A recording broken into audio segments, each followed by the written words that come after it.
Here I will discuss the top 50 concepts of inorganic chemistry. These concepts are extremely important for the JEE and NEET student.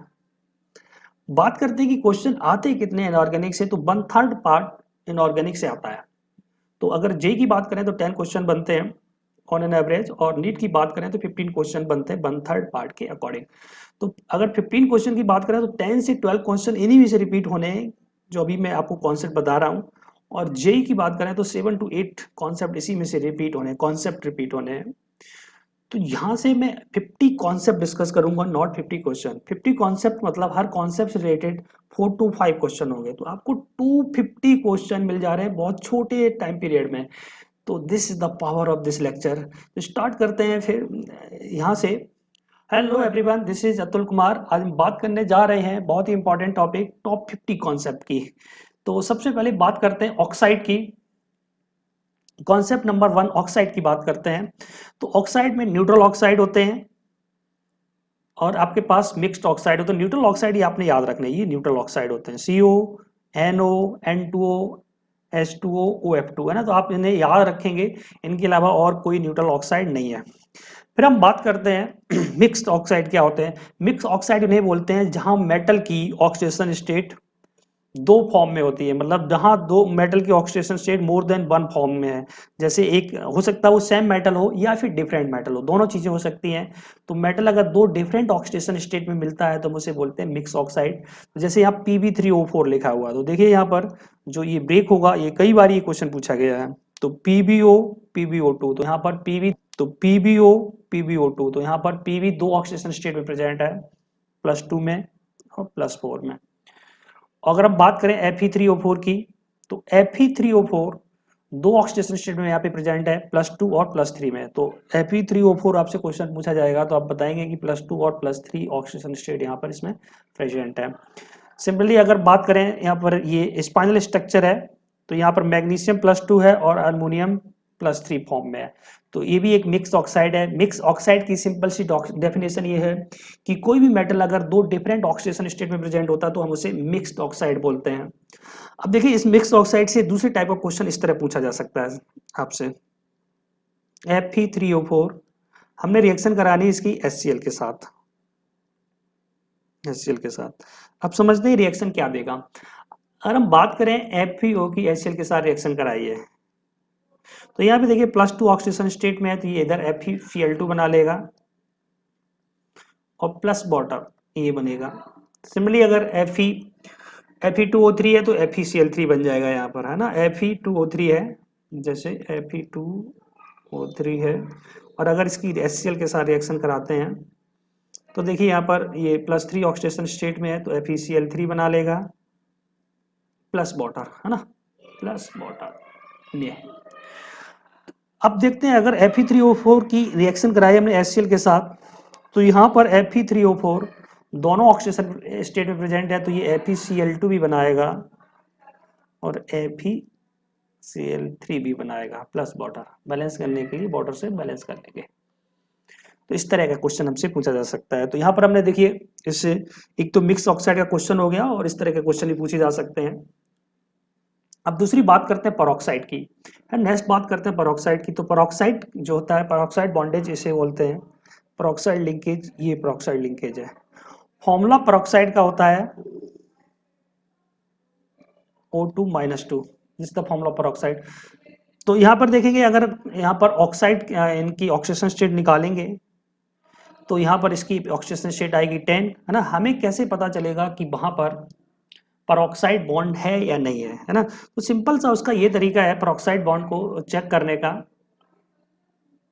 Peroxide bond को check करने का simple सा तरीका ये है कि अगर उसकी oxidation state maximum oxidation state से एक्सीड कर जाती है तो वहां पर परऑक्साइड बॉन्ड होगा। तो जैसे इसकी ऑक्सीडेशन स्टेट निकालेंगे तो जिसकी निकालनी इसकी x 5 - 2 टोटल 0, तो यहाँ से x आ जाएगा +10, है ना। तो +10 से ऑक्सीडेशन स्टेट हो नहीं सकती, इसका मतलब इसमें परऑक्साइड बॉन्ड प्रेजेंट है। तो परऑक्साइड बॉन्ड को ऐसे हम निकाल सकते हैं, इस तरह हम जज कर सकते हैं परऑक्साइड बॉन्ड को। सिंपली अगर हम इसमें देखेंगे तो यहाँ पर ऑक्सीडेशन स्टेट निकाल के चेक करेंगे तो यहाँ पर आ जाएगी आपके पास +7 ऑक्सीडेशन स्टेट, है ना, निकालिए, जो नहीं हो सकती है, नहीं हो सकती, इसका मतलब इसके अंदर पेरोक्साइड बॉन्ड है। तो पेरोक्साइड बॉन्ड अगर हमारे पास है जो नहीं हो सकती है, मैक्सिमम से ऑक्सीड कर गई, मतलब इसके अंदर पेरोक्सी बॉन्ड होगा। पेरोक्सी बॉन्ड निकालने का फॉर्मूला क्या है? तो पेरोक्सी बॉन्ड निकालने का फॉर्मूला ये लिखा हुआ है, नंबर ऑफ पेरोक्साइड लिंकेज, इस वाले फॉर्मूले से हम निकाल सकते हैं। अगर सिंगल सेंट्रल एटम है तो half calculative oxygen state minus maximum, और नंबर ऑफ पेरोक्साइड लिंकेज अगर दो सेंट्रल एटम है तो ये हाफ हटा देंगे, है ना, ये हाफ नहीं आएगा, calculative oxygen state minus maximum oxygen state यहाँ से हम निकाल सकते हैं, सिंपल सा। तो यहाँ पे देखिए CrO5 का एक बटरफ्लाई स्ट्रक्चर होता है, ये आपने याद रखना है। तो हम पेरोक्साइड लिंकेज अगर हम इसमें निकालते हैं तो half number of peroxide linkage निकालना चाह रहे हैं, हाफ कैलकुलेटिव इसकी 10 है और मैक्सिमम कितनी है, 6 होती है क्रोमियम की। तो 4/2 दैट इज 2, दो पेरोक्सी लिंकेज इसके अंदर होंगी। देखिए एक पेरोक्सी लिंकेज और दूसरी पेरोक्सी लिंकेज, है ना। तो इस तरह हम किसी में भी कंपाउंड में पेरोक्सी लिंकेज को भी बता सकते हैं। नेक्स्ट और इम्पॉर्टेंट चीज़ देखते हैं, अगर सिंगल सेंट्रल एटम है तो यहाँ पर पेरोक्सी लिंकेज निकालने का फॉर्मूला है, हाफ नहीं आएगा, तो कैलकुलेटिव इसकी 7 है और मैक्सिमम 6 है। सल्फर की मैक्सिमम ऑक्सीजन स्टेट 6 हो सकती है, ऑक्सीजन फैमिली का मेंबर है। तो यहाँ पर 1 पेरोक्सी लिंकेज आ गई।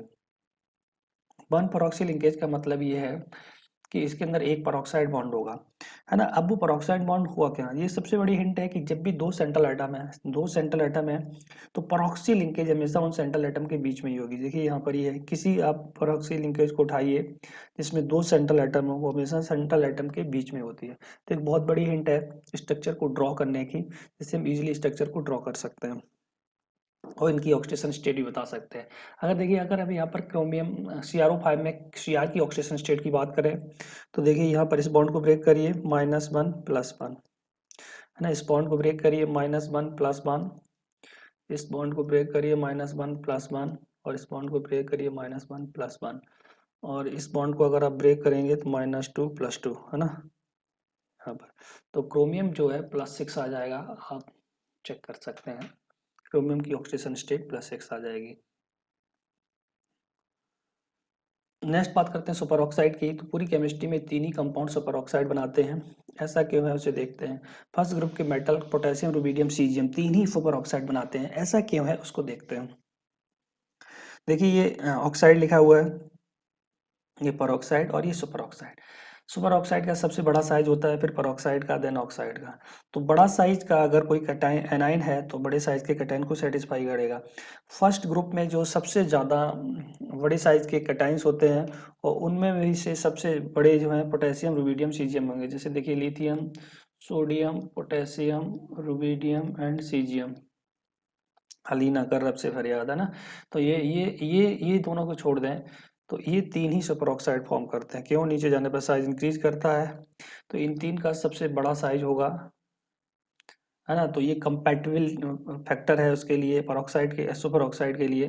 तो तीन ही सुपर ऑक्साइड फॉर्म करते हैं, उनमें से सबसे अच्छा सुपर ऑक्साइड सीजियम फॉर्म करेगा क्योंकि इसका सबसे बड़ा साइज है, फिर रुबिडियम फॉर्म करेगा, देन पोटेशियम। तो ये AIPMT का क्वेश्चन है, इसमें stability order of super oxide पूछा गया है। तो सीजियम जो ऑक्साइड है सबसे ज्यादा होगा, पोटेशियम कम होगा, तीन ही सुपर ऑक्साइड हैं।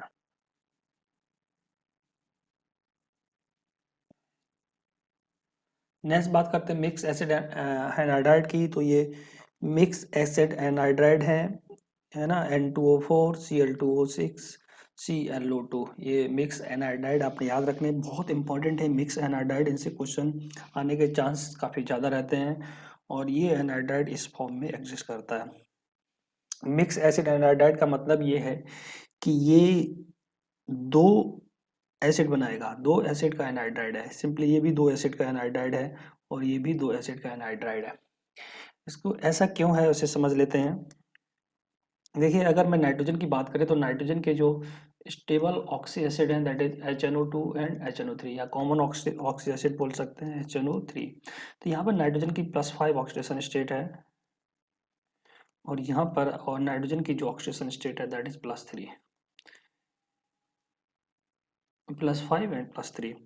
N2O4 जनरली क्या होता है, जब भी किसी ऑक्साइड को वाटर के अंदर डिजोल्व करते हैं तो वो अपना सेम ऑक्सी एसिड का ऑक्सो एसिड फॉर्म कर लेता है, लेकिन +4 का ऑक्सो एसिड नहीं है। अब +4 का ऑक्सो एसिड नहीं है तो +3 और +4 5 दोनों को एवरेज फॉर्म कर लेगा ये। सिंपली अगर मैं इसकी बात करें Cl2O6 की, तो इसके जो ऑक्सी एसिड हैं that is HClO4, HClO3 and HClO2 and HClO। These are oxy acid of chlorine. अब यहाँ पर अगर ऑक्सीजन स्टेट की बात करें तो +7 है। यहाँ पर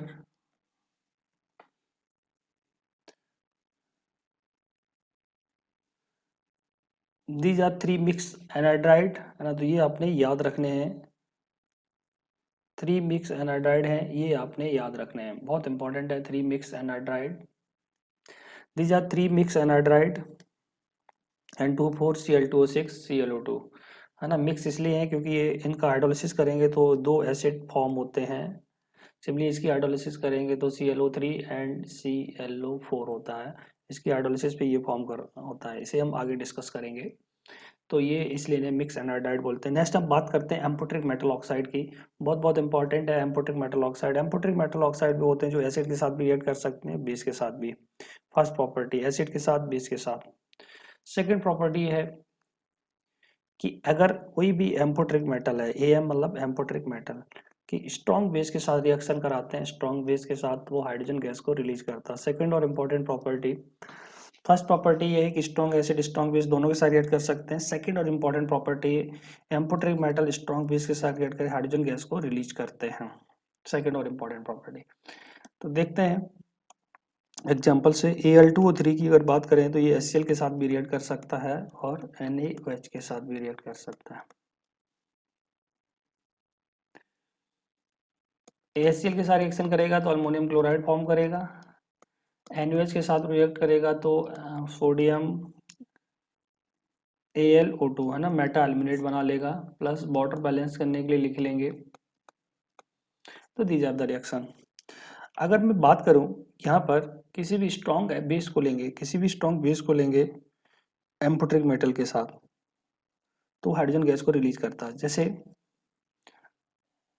क्वेश्चन लेते हैं, which of the following release H2 gas with NaOH। NaOH के साथ H2 गैस को कौन रिलीज करता है? एग्जाम्पल है Hg10, कैल्शियम और पोटेशियम है ना। तो एग्जाम्पल होगा 10। देखिए NaOH के साथ अगर हाइड्रोजन गैस को रिलीज करता है, इसका मतलब वो एम्फोटेरिक मेटल होना चाहिए। तो एम्फोटेरिक मेटल कौन सा है? 10 है ना। तो ये दो इंपॉर्टेंट क्वेश्चन इस तरह बनते हैं इससे। एम्फोटेरिक मेटल को याद करने का निमोनिक क्या है उसे देखते हैं। देखिए ठीक है, एम्फोटेरिक मेटल को हमें याद रखना है तो इसका निमोनिक क्या है उसे देखते हैं। तो देखिए जनाबे, Zn और बी मीन्स बेरिलियम, जनाबे, जनाबे अली, अली मीन्स एल्युमिनियम, अली अली है ना, अली, जनाले अली, अली मीन्स एल्युमिनियम। अली ने गाया पंजाबी सॉन्ग, गाया मीन्स गैलियम। सब अच्छे पंजाबी सॉन्ग, सब कर लो, सब मीन्स ऑल, ऑल मतलब सब, सब अच्छे गुड अच्छे Punjabi, Punjabi song, Punjabi song right. इस निमोनिक से आप याद रख सकते हैं, जनाबे अली ने गाया सब अच्छे पंजाबी सॉन्ग। इस निमोनिक से आप याद रख सकते हैं। नेक्स्ट एक क्वेश्चन लेते हैं इस एम्फोटेरिक मेटल पे। कौन से एम्फोटेरिक मेटल, क्वेश्चन है कि which of the following is amphoteric oxide. बहुत बहुत इंपॉर्टेंट क्वेश्चन। एम्फोटेरिक ऑक्साइड कौन कौन से हैं इनमें से? एम्फोटेरिक ऑक्साइड क्वेश्चन दिया हुआ है, ये चार ऑप्शन है, Al2O3, Cr2O3, MnO2 और ये चार ऑप्शन है, इनमें से बताना है कौन सा एम्फोटेरिक ऑक्साइड है। तो आंसर है इसका ऑल। अब देखिए यहाँ पे प्रॉब्लम हो गई, एल्युमिनियम एम्फोटेरिक मेटल है तो एम्फोटेरिक ऑक्साइड हुआ। क्रोमियम नॉट एम्फोटेरिक मेटल लेकिन ये एम्फोटेरिक ऑक्साइड फॉर्म करता है। MnO2 एम्फोटेरिक मेटल नहीं है लेकिन ये भी एम्फोटेरिक ऑक्साइड है ना। तो इसको हम कौन से Tyson metal amphoteric oxide form करते हैं, कौन से नहीं करते हैं, इसके लिए हमने यहाँ पर एक हिंट दी हुई है, एक टेबल फॉर्म की हुई है, किस पर्टिकुलर ऑक्सीडेशन स्टेट में amphoteric metal tungsten metal amphoteric oxide को फॉर्म कर सकते हैं। तो ये वाली टेबल को याद रखना आपने। इस टेबल में 1 2 3 अगर ये ऑक्सीडेशन स्टेट है तो बेसिक नेचर के होंगे ये oxide. Normally metal oxide basic nature के होते हैं, तो टंगस्टन मेटल ऑक्साइड भी बेसिक नेचर के होंगे, लेकिन पर्टिकुलर ये 1 2 3 इस पर्टिकुलर ऑक्सीडेशन स्टेट में ये बेसिक नेचर के होंगे। उसमें से भी एक्सेप्शन ये है Cr2O3 है ना, क्रोमियम। क्रोमियम का +3 का ऑक्सीडेशन स्टेट का जो ये ऑक्साइड है, इसे जो है आपने क्या करना है, ये बेसिक नेचर का होगा, और +4 का एम्फोटेरिक नेचर का होगा जैसे MnO2। बाकी हायर ऑक्सीडेशन स्टेट 5 6 7 ये किस नेचर की होगी, एसिडिक नेचर की होगी। तो आप देख सकते हैं बेनेडियम की ऑक्सीडेशन स्टेट 5 है, यहाँ पर बेनेडियम की ऑक्सीडेशन स्टेट +5 है, और क्रोमियम की +6 है, यहाँ पर Mn की +7 है। तो ये एम्फोटेरिक ऑक्साइड होते हैं, और सॉरी एसिडिक ऑक्साइड होते हैं। यहाँ पर अगर एक और ऑक्सीडेशन स्टेट बची हुई दैट इज 8, तो 8 वाला भी +8 ऑक्सीडेशन स्टेट वाला भी एसिडिक नेचर का होगा, ओसनियम टेट्राऑक्साइड है ना। +8 ऑक्सीडेशन स्टेट दो ही एलिमेंट दिखा सकते हैं, रुथेनियम एंड ओसनियम है ना, जो ये आयरन फैमिली के मेंबर हैं। इसके नीचे आयरन के नीचे रुथेनियम होता है Ru, और ओसनियम, ये +8 ऑक्सीडेशन स्टेट को शो कर सकते हैं। तो इनके भी ऑक्साइड कैसे होंगे, एसिडिक नेचर के होंगे। तो ये इंपॉर्टेंट है कि बीच मिडिल स्टेट जो है, मिडिल ऑक्सीडेशन स्टेट इसकी एम्फोटेरिक नेचर की होती है, लोअर वाली इसका जो नेचुरल फॉर्म है बेसिक नेचर की, और higher oxidation state acidic nature की होती है। ये इंपॉर्टेंट है यहाँ पर। कॉन्सेप्ट की बात करते हैं, सेकेंड और इम्पॉर्टेंट कॉन्सेप्ट की बात करते हैं, that is concept of oxidation number. तो ये बहुत ही इंपॉर्टेंट है, और यहाँ से एक आध क्वेश्चन तो हर ईयर में पूछ ही लिया जाता है ऑक्सीडेशन नंबर से। तो यहाँ पर कुछ ऑक्सीडेशन नंबर के हमने क्वेश्चन डिस्कस किए हुए हैं, उनमें से जो इम्पोर्टेंट हैं दैट इज CrO5। CrO5 का ऑक्सीडेशन नंबर किस तरह निकालेंगे, ये थायोनिक एसिड सीरीज है। तो यहाँ पर मैं कुछ एक डिस्कस कर देता हूँ। तो थायोनिक एसिड सीरीज का जो जनरल फॉर्मूला होता है that is thionic acid series,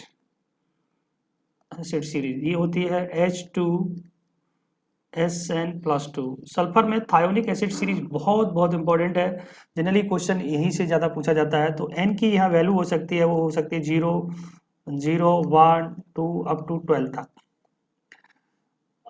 जो इसका जनरल स्ट्रक्चर होगा that is SN+S। OH bond होगा, जितने हाइड्रोजन होते हैं हर ऑक्सी एसिड में उतने OH बॉन्ड होते हैं except oxy acid of phosphorus. तो यहाँ पर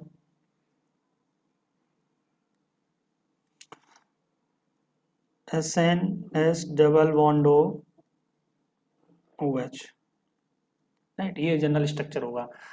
अब यहाँ पर अगर हम बात करें H4O6-2 की, तो जो इसका स्ट्रक्चर बनेगा, ऐसा हाइड्रोजन हटा देंगे तो ये एनाइन बन जाएगा, इसका हाइड्रोजन हटाइए तो इसका ये एनाइन फॉर्म हो जाएगा। ठीक है, अब अपन इसका स्ट्रक्चर बनाते हैं। तो इसका स्ट्रक्चर कैसे बनेगा, S4 है ना, तो चारों S को लीनियरली हम अरेंज कर लेंगे।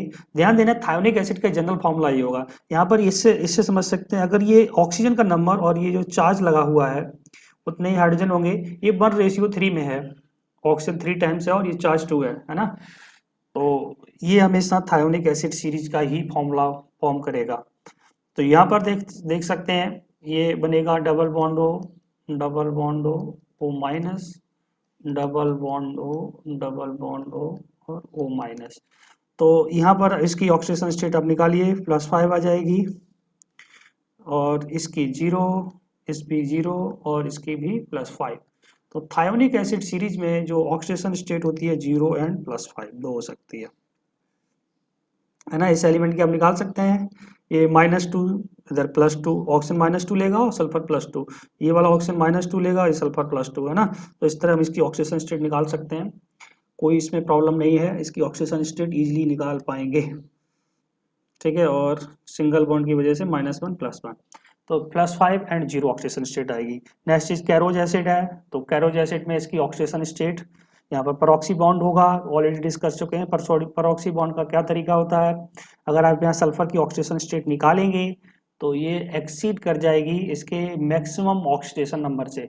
मैक्सिमम ऑक्सीडेशन नंबर कितना होता है +6, तो +6 से एक्सीड कर गई। जैसे देखिए 2 + x माइनस 10 इक्वल टू 0, यहाँ पे आ गया x इक्वल टू +8। तो +8 सल्फर की ऑक्सीडेशन स्टेट नहीं हो सकती है।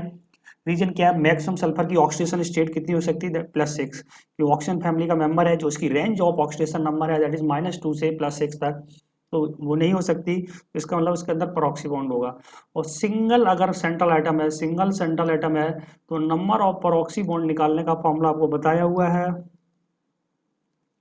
प्रॉक्सी बॉन्ड निकालने का फॉर्मूला होता है half calculative oxidation state minus maximum, maximum is 6, तो ये आ जाएगा 1, है ना। इसका मतलब एक प्रॉक्सी बॉन्ड होगा इसके अंदर। तो एक प्रॉक्सी बॉन्ड होगा तो इसका हम स्ट्रक्चर बना सकते हैं,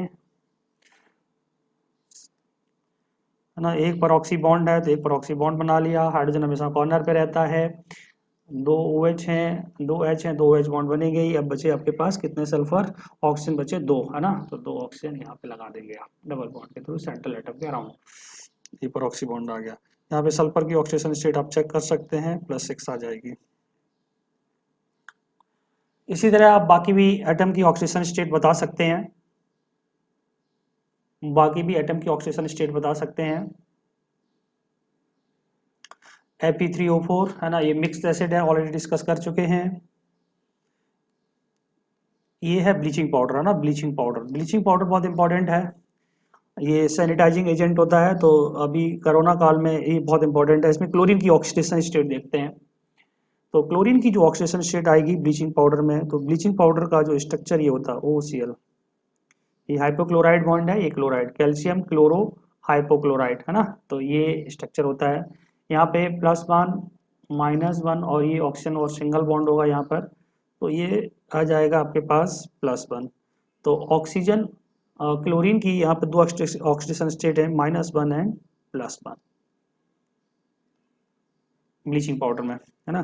सिंपली अगर मैं C3O2 की बात करूं तो C3O2 में C3 कार्बन सब ऑक्साइड बोलते हैं। सब ऑक्साइड का जो फंडा होता है ये होता है, अगर सेंट्रल एटम ऑक्सीजन से ज़्यादा है, नंबर उनका ज़्यादा है, देखिए ये 3 है, ये 2 है, तो उसे हम सब ऑक्साइड बोलते हैं।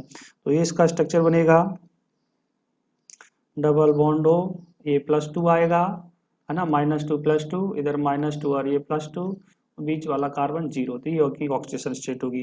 ये ब्राउन रिंग का फॉर्मूला है, ब्राउन रिंग, है ना। तो ब्राउन रिंग का जो ये फॉर्मूला है, इसमें ऑक्सीडेशन स्टेट आपसे पूछी गई है। ऑक्सीडेशन स्टेट Fe की ऑक्सीडेशन स्टेट पूछी जा सकती है ब्राउन रिंग में। तो ब्राउन रिंग में ऑक्सीडेशन स्टेट ऑफ Fe क्या होगी, इसकी निकालनी है, इसे x से जूम करिए। यहाँ नाइट्रोनियम आयन की 1 होती है ना, 1 होती है, +1, बस आप निकाल सकते हैं, तो Fe भी +1 आ जाएगा। बाकी Br3O8 है, Br3O8 का जो स्ट्रक्चर होगा वो Br को 3 लीनियरली लगाइए और यहाँ पर 3 ऑक्सीजन रखिए, यहाँ पर 2 ऑक्सीजन, यहाँ पर 3 ऑक्सीजन पॉसिबल हैं, ऑक्सीजन डबल बॉन्ड बनाता है, तो ये Br3O8 का स्ट्रक्चर बनके तैयार हो गया। अब इसकी ऑक्सीडेशन स्टेट निकाल सकते हैं, है ना, ऑक्सीडेशन स्टेट निकाल सकते हैं। कैसे निकालेंगे,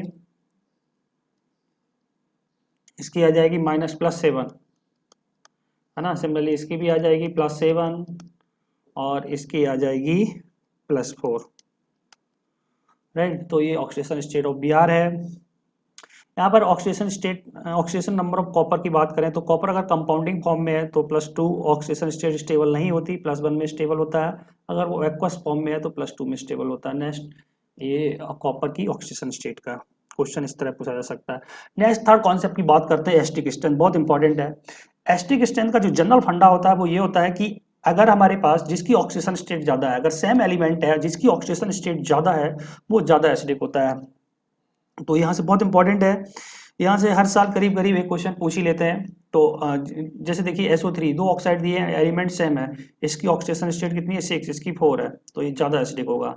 सिंपली CO2 NO2, है ना। तो इस तरह ये जनरल फंडा हम लगा के बता सकते हैं। हाइड्रोक्सी एसिड के लिए, हाइड्रोक्सी एसिड के लिए एसिडिक स्ट्रेंथ देखने का जो फॉर्मूला है वो ऑक्सीडेशन स्टेट के एसिडिक स्ट्रेंथ प्रोपोर्शनल होती है। एसिडिक स्ट्रेंथ प्रोपोर्शनल होती है ऑक्सीडेशन स्टेट के। जैसे हाइड्रोक्सी एसिड लिखे हैं, तो यहाँ पर अगर हम देखेंगे तो क्लोरीन की जो ऑक्सीडेशन स्टेट है दैट इज +7, ये यहाँ पर है +5, यहाँ पर है +3 और यहाँ पर है +1। तो जितनी ज़्यादा ऑक्सीडेशन स्टेट उतना अच्छा एसिड होगा, except oxy acid of phosphorus, है ना। इसका जनरल ट्रेंड हमेशा ऐसा होगा हर हाइड्रोक्सी एसिड में, बट फॉस्फोरस की ऑक्सी एसिड छोड़ के, इनको छोड़ दें तो बाकी सब में यही होगा, बाकी सब में यही होगा। इसमें रिवर्स होता है, ऑर्डर रिवर्स है, जो ऑक्सीडेशन स्टेट का रिवर्स ऑर्डर है ऑक्सी एसिड ऑफ फॉस्फोरस में, है ना। क्रॉस रेजोनेंस इसका रीजन होता है। अगर आपको चाहिए तो कमेंट सेक्शन में उसका हमसे आंसर आप पूछ सकते हैं। Next question, arrange increasing order of acetic strength. देखिए यहाँ पर सारे अलग अलग हाइड्रो ऑक्सी एसिड दिए हुए हैं, तो उस केस में क्या करना है, जब अलग अलग है और एलिमेंट अगर डिफरेंट है और ऑक्सीडेशन नंबर सेम है, same oxidation state but element are different, then in that case acidic strength directly proportional to electronegativity। ये सिंपल सा रूल याद रखेंगे, तो Cl इज मोर इलेक्ट्रोनेगेटिव, तो ज्यादा एसिडिक स्ट्रेंथ होगी उसकी। तो यहाँ पर लिखा हुआ है भाई, थर्मल स्टेबिलिटी भी ऑक्सीडेशन नंबर के प्रोपोर्शनल होती है, तो जितनी ज़्यादा ऑक्सीडेशन स्टेट होगी उतना ज़्यादा थर्मल स्टेबल भी होगा। नेक्स्ट हम बात करते हैं हाइड्रेशन एनर्जी की। Next is important concept is hydration energy. Hydration energy का जो जनरल फंडा है वो क्या है कि ये इनवर्सली प्रोपोर्शनल टू साइज होती है, सिंपल साइज। अब यहाँ पर देखें क्लोरीन की जो ऑक्सीडेशन स्टेट है +7 है, यहाँ पर +5 है, यहाँ पर +3 है और यहाँ पर +1 है। तो क्लोरीन 7 वाले का साइज सबसे कम होगा, तो इसका हाइड्रेशन एनर्जी ज्यादा होगी। Smaller is the size, more is the hydration and more is the hydration energy, है ना। नेक्स्ट ये बॉन्ड एंगल के बारे में बात करते हैं, तो यहाँ पे देखिए डबल बॉन्ड का जो नॉर्मली अगर डबल बॉन्ड देखें तो वो ज्यादा स्पेस लेता है, तो इसका बॉन्ड एंगल ज्यादा होगा, 1 लॉन पेयर और 1 एक ऑड इलेक्ट्रॉन, है ना। इसका स्ट्रक्चर ये बनेगा, इसका structure Cl single bond O-, double bond O-, यहाँ पर लॉन पेयर ज्यादा होंगे, दो लॉन पेयर हैं, है ना। तो यहाँ पे देखिए डबल बॉन्ड कम है, दो लॉन पेयर है, तो ये वाला जो एंगल है इसको क्या कर देगा, ये lone pair bond pair repulsion से कम कर देगा, है ना। यहाँ पर ये वाला बॉन्ड एंगल है, यहाँ पर ये वाला बॉन्ड एंगल होगा, ठीक है। सिमिलरली अगर मैं इसकी स्ट्रक्चर की बात करें तो O is the central atom Cl, है ना। यहाँ पे देखिए डबल बॉन्ड तो है नहीं, तो सिंगल बॉन्ड की बॉन्ड लेंथ वैसे, ये बॉन्ड एंगल वैसे ही कम होगा in comparison to double bond. यहाँ पे डबल बॉन्ड में अगर कंपेयर करेंगे तो लॉन पेयर इसके पास ज़्यादा है ना, इसके पास लॉन पेयर ज़्यादा है, तो लॉन पेयर अगर ज़्यादा होंगे इसके पास, तो यहाँ पे देखिए लॉन पेयर इसके पास ज़्यादा है, तो ज़्यादा लॉन पेयर वाला दो लॉन पेयर है, ऊपर से एक ही सिंगल है एक डबल है, यहाँ पर दो डबल है, तो ये बॉन्ड एंगल का ऑर्डर हो जाएगा। जैसे हाइड्रा एसिड में देखते हैं, हाइड्रा एसिड क्या होते हैं, हाइड्रा एसिड होते हैं hydrogen attach with the 15 and 16 group element. Hydra acid बोलते हैं जब हाइड्रोजन 15th और 16th ग्रुप के साथ अटैच होगा, सॉरी 16 और 17 के साथ अटैच होगा तो उसे हाइड्रा एसिड बोलते हैं। 16th जैसे H2O H2S और 17 जैसे HF HCl, है ना, ये हाइड्रा एसिड बोलते हैं। इन हाइड्रा एसिड में अगर मैं ऑर्डर बताऊं एसिटिक स्ट्रेंथ का, तो ये ऑर्डर होता है स्टिक स्ट्रेंथ का, सिंपल सा लॉजिक है, नीचे जाने पर साइज इंक्रीज करता है, H+ लेने की टेंडेंसी बढ़ेगी, बॉन्ड डिस्ट्रीब्यूशन एनर्जी कम होगी, तो ये H+ जल्दी निकल सकता है, अच्छा एसिड होगा। अगर हम बात करें बॉइलिंग पॉइंट की, तो अगर हम बात करते हैं बॉइलिंग पॉइंट की, तो बॉइलिंग पॉइंट का जो जनरल ऑर्डर है, तो कैसे हम देखते हैं उसका फंडा समझते हैं क्या है। Boiling point generally directly proportional to surface area, surface area and surface area को कैसे निकालते हैं, surface area is directly proportional to molecular weight, this is the general trend. ये जनरल ट्रेंड है। तो अगर बात करें यहाँ पर HF HBr HCl HBr then HI, तो मॉलिक्यूलर वेट इसका सबसे ज़्यादा है, तो नॉर्मली ये ऑर्डर होना चाहिए, लेकिन HF हाइड्रोजन बॉन्डिंग करता है तो इसका मॉलिक्यूलर वेट और ज़्यादा बढ़ जाएगा, तो फिर इसका सरफेस एरिया बढ़ जाएगा, फोर्स ऑफ अट्रैक्शन ज़्यादा स्ट्रांग होंगे तो बॉइलिंग पॉइंट इसका बढ़ जाएगा, तो ये सबसे आगे चला जाता है ना। अब वो कितना आगे जाएगा ये थोड़ा सा एक्सपेरिमेंटल वैल्यू है। HF का बॉइलिंग पॉइंट बढ़ेगा, कितना बढ़ेगा, तो ये सबसे आगे चला जाता है, तो ये करेक्ट ऑर्डर होगा बॉइलिंग पॉइंट का। HF लिक्विड होता है due to strong force of attraction, और बाकी ये सारी गैसेस फॉर्म में होते हैं। बॉन्ड डिसोसिएशन एनर्जी है ना, साइज पे डिपेंड करेगी। तो ये जनरल ऑर्डर लिखा है, जितना ज़्यादा साइज होगा उतना ज़्यादा बॉन्ड लेंथ होगी, रिएक्टिविटी भी उतनी ज़्यादा होगी, रिड्यूसिंग नेचर भी ज़्यादा होगा, और थर्मल स्टेबिलिटी कम होगी। तो यहाँ से भी क्वेश्चन आप कर सकते हैं बहुत सारे, इस वाले फंडे से भी बहुत ज़्यादा क्वेश्चन आप कर सकते हैं।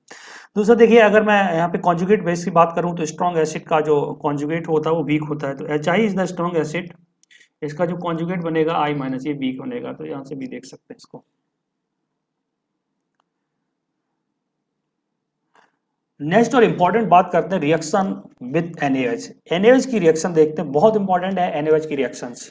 तो NaOH की रिएक्शन के लिए कोल्ड एंड डाइल्यूट के साथ अलग होगी और हॉट एंड कंसंट्रेट के साथ अलग होगी X2 की रिएक्शन, जहां X जो है क्लोरीन ब्रोमीन आयोडीन होता है, और F2 के साथ इस तरह की अलग रिएक्शन है, इंपॉर्टेंट है। यहाँ से याद रखना है कोल्ड एंड डाइल्यूट के साथ इतना ज़्यादा पावरफुल नहीं है NaOH, तो यहाँ पर NaOX बनाता है, और जब ये पावरफुल हो जाएगा हॉट एंड कंसंट्रेट तो ये NaXO3 बनाएगा। ठीक है, तो ये जनरल अपने याद रखनी रिएक्शन बहुत बहुत इंपॉर्टेंट है, इनसे क्वेश्चन पूछ ही लिया जाता है।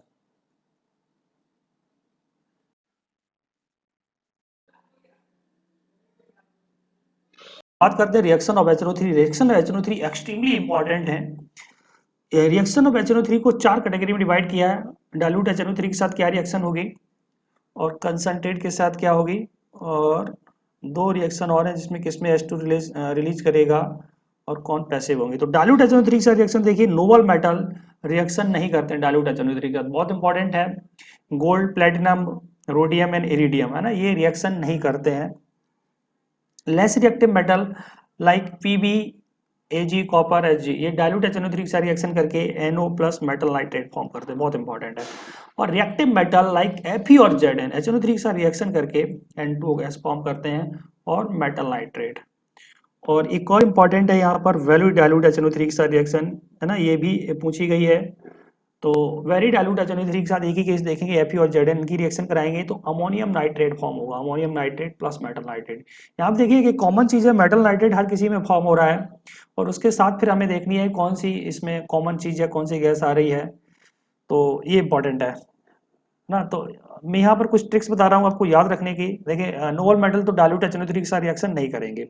अगर इनकी बात करें लेस रिएक्टिव मेटल, तो ये है आपके पास Pb, लेस रिएक्टिव मेटल में Pb, lead, Ag, copper and Hg, याद रखने हैं। देखिए प्रॉब्लम आगे क्यों होगी, सारी ट्रिक आपको बता दी गई, तो प्रॉब्लम आगे क्यों होगी, प्रॉब्लम आगे Ag क्यों कॉपर होगी, है ना, प्रॉब्लम आगे क्यों होगी। ये वाले मेटल्स हैं, अगर HNO3 के साथ रिएक्शन करते हैं डाइल्यूट HNO3 के साथ तो NO गैस को फॉर्म करते हैं, NO गैस को मेटल नाइट्रेट बनेगा, बहुत बहुत इंपॉर्टेंट है, बहुत बहुत इंपॉर्टेंट है। अब बात करते हैं आगे कंसंट्रेट HNO3 के साथ। तो कंसंट्रेट HNO3 के साथ ये कॉमन रिएक्शन है, मेटल नाइट्रेट फॉर्म होगा प्लस NO2। जब कंसंट्रेट HNO3 के साथ रिएक्शन कराएंगे तो मेटल नाइट्रेट फॉर्म होगा plus NO2 gas, brown colour की NO2 गैस मिलेगी। बट अगर यहाँ पे टिन के साथ रिएक्शन कराते हैं तो ये टिन के साथ एक डिफरेंट रिएक्शन होगी, इस रिएक्शन को हमें याद रखना अलग से, है ना, ये बनेगा मेटास्टेनिक एसिड, मेटास्टेनिक एसिड। ठीक है, तो इसे हमें याद रखना अलग से। कंसंट्रेट HNO3 के साथ ये रिएक्शंस हैं, बहुत इंपॉर्टेंट है। कौन से मेटल देंगे कंसंट्रेट HNO3 के साथ रिएक्शंस, तो आप एक काम करिए, इनको और दोनों को एक साथ कलेक्ट करके यहाँ पर लिख दो, है ना, तो ये वाले मेटल कंसंट्रेट HNO3 के साथ रिएक्शन देंगे। दूसरी बात करते हैं कौन से ऐसे मेटल्स हैं जो H2 गैस को रिलीज करते हैं, ये भी इंपॉर्टेंट है। तो थर्ड पार्ट है HNO3 के साथ रिएक्शन में कुछ एक मेटल ऐसे हैं जो हाइड्रोजन गैस को रिलीज करते हैं। तो ये देखिए मेघन मैडम, मेघना मैडम, है ना, मेघना मैडम HNO3 डाइल्यूट HNO3 से रिएक्शन करके metal nitrate, metal nitrate common term, hydrogen gas को रिलीज करेंगे। मेटल नाइट्रेट तो फॉर्म होगा अगर HNO3 रिएक्शन कर गया तो, लेकिन इस केस में हाइड्रोजन गैस रिलीज होगी, मेघना मैडम, है ना। Metal which is passive with concentrate HNO3, metal which is passive, passive का मतलब क्या हुआ, पैसिव और रिएक्टिव में थोड़ा सा डिफरेंस है। क्या डिफरेंस है, रिएक्टिव में तो रिएक्ट ही नहीं करेगा जैसे नोबल मेटल्स, है ना, लेकिन अगर वो पैसिव है तो इसका मतलब कभी एक्टिव भी था, है ना। ये पैसिव क्यों है, क्योंकि अगर आयरन, कोबाल्ट, निकल, क्रोमियम, एल्युमिनियम, इनको अगर एनवायरनमेंट में रखते हैं तो ये एनवायरमेंटल ऑक्सीजन के साथ रिएक्शन करके अपना ऑक्साइड फॉर्म करते हैं। जैसे Fe ने FeO फॉर्म किया, Fe2O3 फॉर्म किया है ना। तो ये क्या एक प्रोटेक्टिव ऑक्साइड लेयर फॉर्म कर लेता है। जब ये प्रोटेक्टिव ऑक्साइड लेयर फॉर्म कर लेगा तो HNO3 को एक्सपोजर नहीं मिले मेटल से कॉन्टैक्ट होने के लिए, तो ये रिएक्शन नहीं कर सकता। तो ये मेटल पैसिव है because they form protective oxide layer, बहुत इंपॉर्टेंट है। तो इनको हम याद रख सकते हैं। ये देखिए फेको है ना, फेको मतलब थ्रो आउट, थ्रू करना। निकल फेको नहीं, नहीं फेको नहीं, नहीं मीन्स निकल, फेको, फेको नहीं, करारे, करारे क्रिस्पी, करारे, करारे मीन्स क्रिस्पी, आलू है ना, आलू, फेको नहीं करारे आलू। तो इससे हम न्यूमेरिक्स याद रख सकते हैं, ये मेटल पैसिव है। नेक्स्ट बात करते हैं सिक्स और इंपॉर्टेंट कॉन्सेप्ट। कोई भी अमोनियम सॉल्ट लेंगे, बहुत इंपॉर्टेंट रिएक्शन है, किसी भी अमोनियम सॉल्ट को लेंगे स्ट्रॉन्ग बेस के साथ रिएक्शन करेगा। कोई भी अमोनियम सॉल्ट स्ट्रॉन्ग बेस के साथ रिएक्शन करेगा, अमोनिया गैस को रिलीज करता है, इंपॉर्टेंट है, प्लस मेटल का सॉल्ट बनाएगा। वाटर तो बैलेंस करने के लिए लिखा हुआ है। देखिए किस तरह रिएक्शन होगी। NH4Cl अमोनियम क्लोराइड एक अमोनिया का सॉल्ट है, ये स्ट्रॉन्ग बेस। स्ट्रॉन्ग बेस कौन कौन से होते हैं एक बार देखते हैं। स्ट्रॉन्ग बेस कौन कौन से होंगे। First and second group hydroxide, first and second group metal hydroxide are strong base, तो ये स्ट्रॉन्ग बेस होते हैं। तो देखिए सेकंड ग्रुप का हाइड्रोक्साइड है, स्ट्रॉन्ग बेस है, ये अमोनियम का सॉल्ट है। तो अमोनियम का सॉल्ट अगर स्ट्रॉन्ग बेस के साथ रिएक्शन करेगा तो अमोनिया गैस निकालेगा, प्लस मेटल का सॉल्ट बनेगा। ये रिएक्शन कैसे परफॉर्म हुई से देखते हैं। देखिए अगर इस अमोनियम सॉल्ट को ब्रेक करेंगे तो ये NH4 प्लस Cl माइनस में ब्रेक होगा। इस सॉल्ट को ब्रेक करिए तो कैल्शियम +2 आयन और 2OH माइनस आयन है ना, प्लस का माइनस के साथ एक्सचेंज कर दो है ना, ये माइनस वाला प्लस के साथ जाएगा और ये प्लस वाला इस माइनस के साथ जाएगा। तो यहाँ पर देखिए ये बनेगा NH4OH, NH4OH बनाएगा और ये वाला बनाएगा यहाँ से CaCl2 मेटल का सॉल्ट है ना। NH4OH एक वीक एसिड है, तो वीक एसिड फर्दर ब्रेक हो जाएगा अमोनिया प्लस वाटर में, अमोनिया प्लस वाटर में। वीक वैसे ही ब्रेक हो जाते हैं है ना, वीक होना ही एक अपने आप में प्रॉब्लम है। जैसे वीक एसिड H2CO3 वो भी ब्रेक हो जाता है वाटर प्लस CO2 में है ना, तो वीक होना ही एक प्रॉब्लम है। तो वीक एसिड, वीक बेस, ये सारे ब्रेक हो जाते हैं। तो इस तरह आप प्लस माइनस को एक्सचेंज करके रिएक्शन लिख सकते हैं। तो देखिए ये अमोनिया बना यहाँ पर वाटर और CaCl2, तो इस तरह रिएक्शन लिख सकते हैं। सिमिलरली अगर ये रिएक्शन लिख रहे हैं आप, अगर आप ये रिएक्शन अमोनियम सल्फेट, अमोनियम का सॉल्ट है, strong base, first group hydroxide है, तो इनको दोनों को रिएक्शन कराएंगे तो क्या बनेगा। अमोनिया, एक बात तो अमोनिया बनेगा प्लस वाटर बनेगा प्लस Na का सॉल्ट क्या बनाएगा Na2SO4, प्लस माइनस को एक्सचेंज करके रिएक्शन को लिख सकते हैं। बहुत सारी रिएक्शन यहाँ से आप लिख सकते हैं।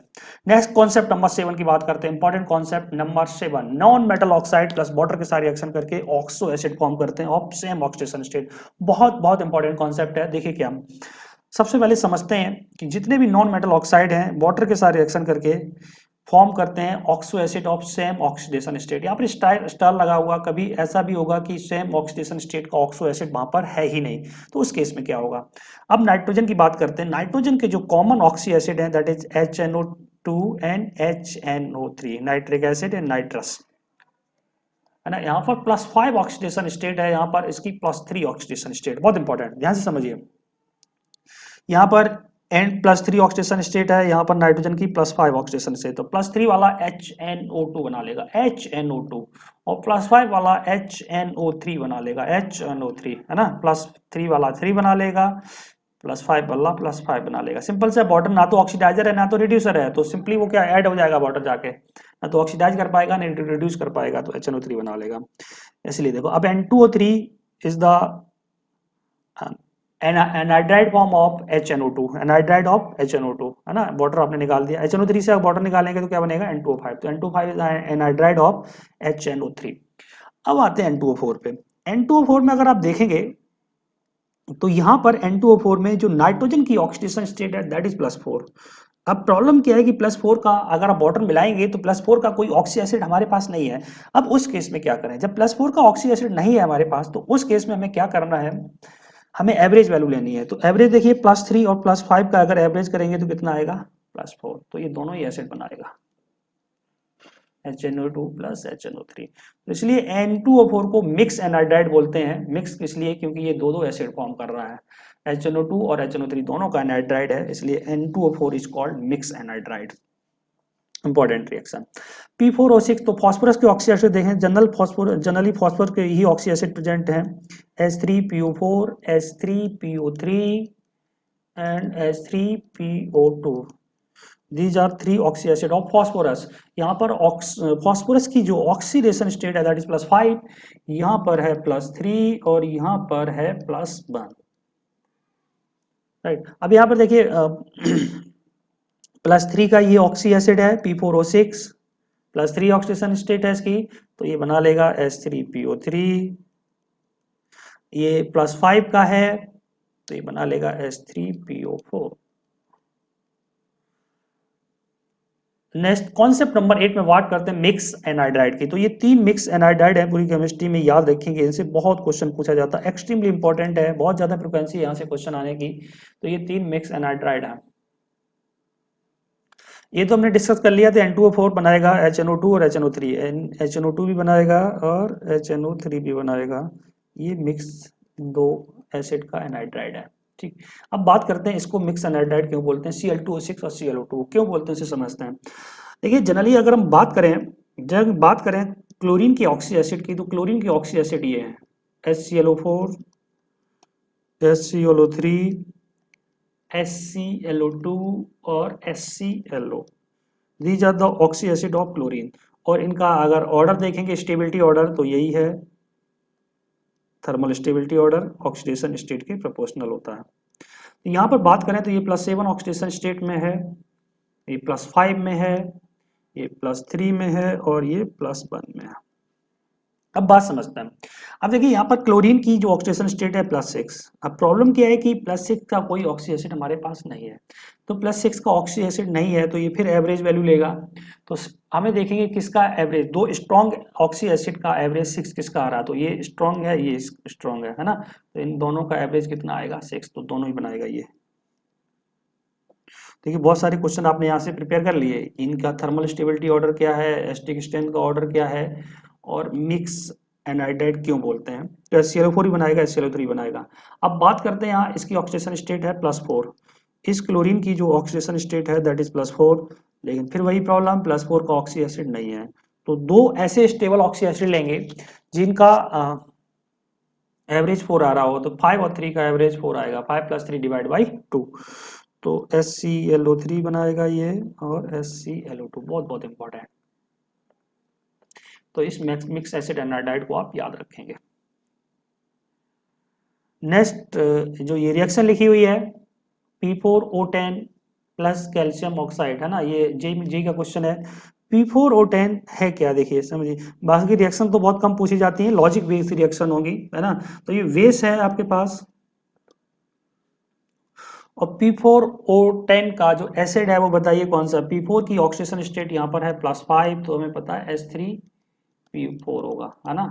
तो ये कैल्शियम क्या करेगा, इसके साथ एसिड बेस मिला के सॉल्ट बना लेंगे, तो कैल्शियम फॉस्फेट के साथ, फॉस्फेट आयन के साथ कैल्शियम फॉस्फेट बना लेगा, है ना, कैल्शियम +2 और फॉस्फेट -3, तो कैल्शियम फॉस्फेट बन जाएगा, है ना। बैलेंस कर लेंगे तो ये बन जाएगा CO3PO4 का होल ट्वाइस, कैल्शियम फॉस्फेट बन जाएगा। तो ये रिएक्शन इस तरह हम लिख सकते हैं।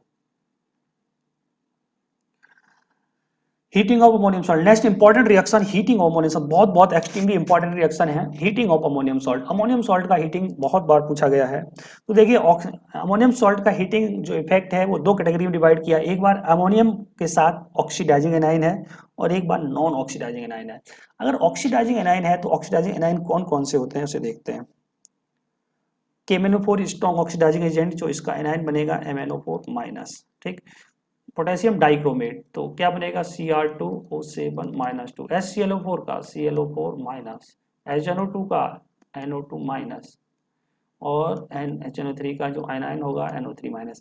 अगर ये लगे हुए हैं NH4 के साथ, अमोनियम के साथ, तो N2 गैस रिलीज करेंगे, और यहाँ पर N2 भी लिखा है, तो वो एक केस है जिसमें N2 करते हैं अगर NO3 लिया, है ना।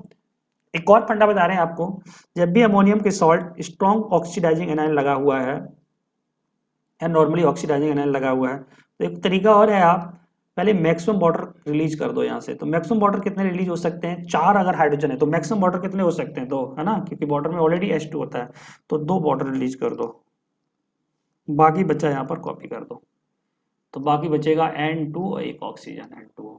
देखिए एक और NH4NO2, फिर से देखिए NH4NO2। मैक्सिमम वाटर कितने रिलीज हो सकते हैं, अगर आपने इसको हीट किया तो मैक्सिमम वाटर कितने रिलीज हो सकते हैं, 2 वाटर। 2 वाटर आपने रिलीज कर दिए। अब देखिए 2 वाटर रिलीज कर दिए, 2 ऑक्सीजन उड़ गए, है ना, तो ओनली आपके पास N2 बचा हुआ है। एक ये भी तरीका है ना, तो ऐसे याद रख सकते हैं। यहाँ पर अगर अमोनियम डाइक्रोमेट को हीट करेंगे, अमोनियम डाइक्रोमेट का फॉर्मूला ये होगा, अमोनियम डाइक्रोमेट को अगर हम हीट करेंगे तो देखिए N2 गैस निकलनी है। मैक्सिमम वाटर देखिए 8, अगर हाइड्रोजन है तो वाटर कितने होंगे, 4 वाटर रिलीज होंगे, राइट। प्लस N2 गैस निकलनी ही है, N2 प्लस बाकी बचा हुआ कॉपी करके लिख दो, Cr2O3 का ग्रीन रेजिड्यू आता है, ये भी इंपॉर्टेंट रिएक्शन है। अब नेक्स्ट देखते हैं non oxidising anion. Non oxidising anion जो है वो carbonate ion, sulphate ion, phosphate, X minus में आएंगे आपके chlorine minus, Br minus, I minus, right. अगर इनमें से लास्ट एक ऑक्सीलेट आयन भी C2O4-2, इनमें से कोई NH4 के साथ लगा तो अमोनिया गैस को रिलीज करेगा, प्लस एसिड और इट्स डिकम्पोज पार्ट, है ना, एसिड और डिकम्पोज पार्ट। क्या मतलब है इसका, एक एग्जांपल के थ्रू समझते हैं। जैसे आपके साथ लगा NH4 के साथ लगा हुआ है NH4 का होल ट्वाइस CO3, तो जब भी अमोनियम सॉल्ट का हीटिंग आएगा कभी भी, तो हमें 2 चीजें ध्यान रखनी है, अमोनियम के साथ ये जो लगा हुआ अटैच्ड पार्ट है वो ऑक्सीडाइजिंग पार्ट है या नॉन ऑक्सीडाइजिंग पार्ट है। अगर ये ऑक्सीडाइजिंग पार्ट है तो N2 गैस रिलीज होगी, अगर नॉन ऑक्सीडाइजिंग पार्ट है तो क्या होगा, NH3 गैस रिलीज होगी। तो देखिए यहाँ से NH3 गैस तो आनी है, 2NH3 कर लो, है ना, तो बचेंगे 2 हाइड्रोजन और ये बना लेगा H2CO3, तो एसिड बनता है। देखिए यही तो है लिखा हुआ ऊपर, अमोनिया बनता है प्लस एसिड। और कभी कभार इसका इट्स डिकम्पोज पार्ट भी बन सकता है। क्या मतलब है डिकम्पोज पार्ट का मतलब, डिकम्पोज पार्ट का मतलब है H2CO3 वीक एसिड है, weak acid. Weak acid break हो जाते हैं तो वाटर और प्लस CO2 में वीक होना ही एक प्रॉब्लम है ना, वीक एसिड ब्रेक हो जाते हैं H2 प्लस CO2 में, तो इसलिए एसिड लिखा और इसका डिकम्पोज पार्ट लिखा। देखिए कभी कभार आपको एसिड भी मिलेगा, ऐसा नहीं है। NH4Cl लिया आपने, NH4Cl, इसको अगर आपने हीट किया अमोनियम क्लोराइड को तो अमोनिया गैस निकलेगी, बाकी देखिए यहाँ से H बचा, यहाँ से Cl प्लस HCl, तो ये तो स्ट्रॉन्ग एसिड है, ये डिकम्पोज नहीं होगा तो ऐसे ही रहेगा, है ना, तो NH3 प्लस HCl मिल जाएगी। बहुत इंपॉर्टेंट रिएक्शंस है। नेक्स्ट बात करते हैं heating of metal nitrate, concept number 10 की बात करते हैं। अभी तक देखिए आपने करीब करीब 50 से ज्यादा क्वेश्चन कर लिए हैं, है ना, इन्हीं 9 कॉन्सेप्ट में। तो अगर आपको आता है तो आप फास्ट स्पीड करके आगे देख जाइए, है ना, लेकिन देख जाइए थोरली, आप देख जाइए, बहुत इंपॉर्टेंट सारी रिएक्शंस लिखी हुई है, सारे कॉन्सेप्ट इनऑर्गेनिक के बहुत इंपॉर्टेंट हैं, फ्रिक्वेंसी रिपीटिशन की बहुत ज्यादा है। क्वेश्चन नंबर कॉन्सेप्ट नंबर 10 की बात करते हैं, हीटिंग ऑफ मेटल नाइट्रेट, बहुत इंपॉर्टेंट है। मेटल नाइट्रेट को हीट करते हैं तो क्या मिलता है, इन जनरल मेटल नाइट्रेट को जब आप हीट करेंगे तो metal oxide plus NO2 plus O2 मिलता है। ध्यान से देखिए NO2 ब्राउन कलर और O2 गैस मिलती है, ऑक्सीजन गैस मिलती है। मेटल ऑक्साइड को अगर आप हीट करेंगे तो इन जनरल ये चीजें मिलती हैं। अब समझते हैं, लेकिन अगर हमारे पास ये मेटल हुए फर्स्ट ग्रुप के मेटल, वो भी लिथियम छोड़ के, तो हमें क्या मिलेगा, उसके लिए इंपॉर्टेंट है, देखिए क्या, मेटल नाइट्राइड प्लस O2 मिलेगा। लेकिन इनको भी अगर आपने हाई हीट कर दिया तो मेटल ऑक्साइड ये फर्दर ब्रेक हो जाएगा, मेटल ऑक्साइड प्लस N2 में, राइट। तो ये कॉन्सेप्ट है। अब हम बात करते हैं, काम करते हैं, इनको 2 कैटेगरी में डिवाइड करते हैं, हीटिंग ऑफ मेटल नाइट्रेट को कैसे याद रखेंगे, एक स्मॉल मेटल मेटल लिखते हैं और एक लार्ज मेटल लिखते हैं, या बिग मेटल या लार्ज, है ना। स्मॉल मेटल के साथ तो ये normally metal oxide plus NO2 plus O2 बनाएगा।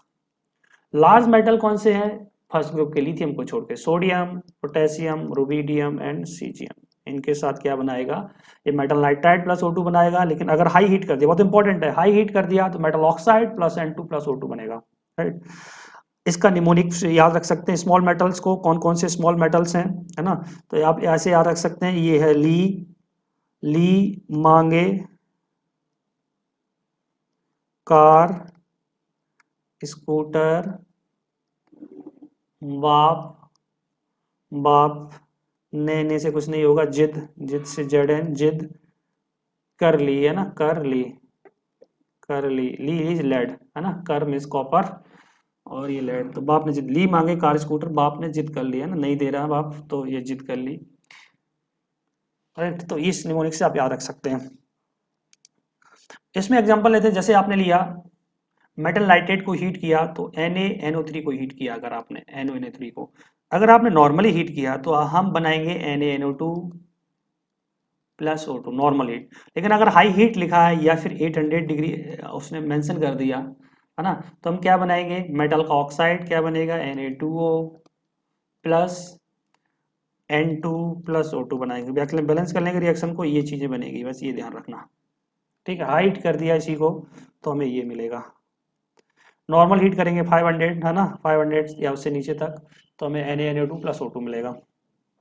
थर्ड कैटेगरी की इसी में रिएक्शन बहुत इंपॉर्टेंट, अगर हैवी मेटल नाइट्रेट को हीट करते हैं, हैवी मेटल नाइट्रेट को, बहुत इंपॉर्टेंट है, हैवी मेटल नाइट्रेट को हीट करते हैं तो हमें क्या मिलेगा उसे देखते हैं।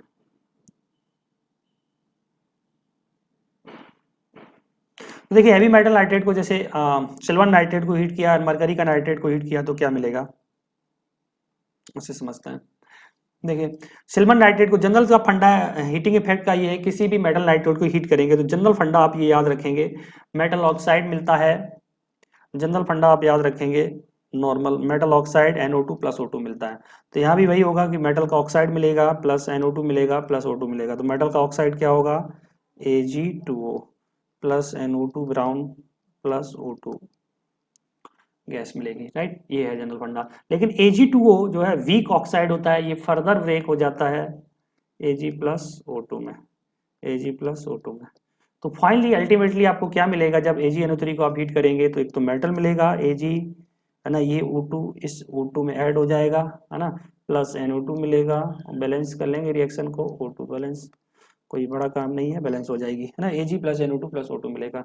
तो हैवी मेटल नाइट्रेट ये फर्दर डिकम्पोज हो जाते हैं क्योंकि वो खुद वीक ऑक्साइड फॉर्म करते हैं। अगर मैं HgO की बात करता हूँ मरकरी का, तो मरकरी का ऑक्साइड मिलेगा HgO plus NO2 plus O2 मिलेगा यहाँ पर, राइट, यहाँ पर ये फर्दर ब्रेक हो जाएगा Hg प्लस हाफ O2 में, Hg प्लस हाफ O2 में। ठीक है, तो ये जनरल फंडा याद रखें कि metal oxide NO2 plus O2 मिलता है, metal oxide plus NO2 plus O2 मिलता है, दो दो गैसेस मिलती है, और ये फर्दर ब्रेक हो जाएगा अगर हैवी मेटल नाइट्रेट है। तो तीन रिएक्शन बड़ी इंपॉर्टेंट है मेटल नाइट्रेट को हीट करने की। एक स्मॉल मेटल के साथ क्या होगा, ली का बिट, ली मांगेगा और स्कूटर पर आपने जिद कर ली, और नेक्स्ट अगर बिग मेटल है लाइक लिथियम छोड़ के इसमें है ना, तो लिथियम छोड़ के जो फर्स्ट ग्रुप के मेटल हैं सोडियम पोटेशियम रुबिडियम सीजियम बचे हुए हैं। यहाँ पर एक इंपॉर्टेंट चीज़ है, लिथियम से क्वेश्चन बहुत बार पूछा जाता है क्योंकि लिथियम में सबसे यहाँ पर क्या है, लिथियम फर्स्ट ग्रुप का मेटल है, लेकिन वो इसको फॉलो फॉलो करता है metal oxide plus NO2 plus O2 को। तो लिथियम का नाइट्रेट LiNO3 जब आप इसको हीट करेंगे, जब आपने इसको हीट किया तो ये क्या बनाएगा, metal oxide Li2O plus NO2 plus O2 ये बनाएगा। सिंपली यहाँ पे अगर सोडियम नाइट्रेट को हीट किया तो ये NaNO2 बनाएगा प्लस O2 बनाएगा, इसे याद रखेंगे, और हाई हीट कर दिया तो ये फर्दर ब्रेक हो जाएगा, तो इसे याद रखेंगे, इंपॉर्टेंट रिएक्शन, बहुत बहुत इंपॉर्टेंट रिएक्शन। कॉन्सेप्ट नंबर 11 की बात करते हैं, प्रिपरेशन ऑफ N2 का प्रिपरेशन फिर फर्दर इंपॉर्टेंट है, बहुत ज्यादा इंपॉर्टेंट है। किसी भी अजाइड आयन को हीट करते हैं, मेटल अजाइड को, तो हमारे पास मेटल प्लस N2 मिलता है, प्योर N2 बनाने का ये तरीका है। तो प्योर N2 हमें मिलता है metal azide plus metal azide heat करेंगे तो मेटल प्लस N2 मिल जाएगा। मेटल अजाइड में दो ही अजाइड बनाते हैं, सोडियम बनाते बहुत सारे हैं लेकिन एनसीईआरटी में यही दिए हैं और इन्हीं से क्वेश्चन पूछा जाता है ना, सोडियम और बेरियम। तो सोडियम और बेरियम के अजाइड को अगर आप हीट करेंगे तो हमें मिलेगा metal plus N2, pure N2 इससे प्रिपेयर करते हैं। अजाइड क्या होते हैं, अजाइड का जो फॉर्मूला होता है वो होता है आपके पास N3 माइनस, है ना, N3 minus is the formula of azide, और N-3 is the formula of nitride, ये अजाइड का फॉर्मूला है। अगर आपने सोडियम अजाइड बनाया तो Na प्लस होता और N3 माइनस, तो NaNO3 बनेगा। अगर आपने इसको डायरेक्टली हीट कर दिया, तो क्या बनेगा, मेटल मिल जाएगा प्लस N2 गैस बाहर निकल जाएगी। ठीक, बेरियम अजाइड क्या बनेगा, बेरियम +2 होता है तो N3 का होल ट्वाइस, ये बन जाएगा N3 का होल ट्वाइस। हीट करेंगे तो बेरियम मेटल प्लस N2 मिल जाएगा। तो ये इंपॉर्टेंट रिएक्शन है इसकी। नेक्स्ट देखिए, और भी तरीके से N2 फॉर्म हो सकता है, तो वो बहुत ज़्यादा देखिए रिएक्शन बहुत कम पूछी जाती हैं, फिर भी ये रिएक्शन इंपॉर्टेंट है N2 बनाने की, है ना। NH3 के साथ Cl2 रिएक्शन कराएंगे, N2 प्लस NH4Cl बनेगा। जनरल ट्रेंड हमने लिख दिया, अमोनिया के साथ X2 की रिएक्शन कराते तो N2 प्लस अमोनियम सॉल्ट बनाता है, N2 प्लस अमोनियम सॉल्ट बनाता है।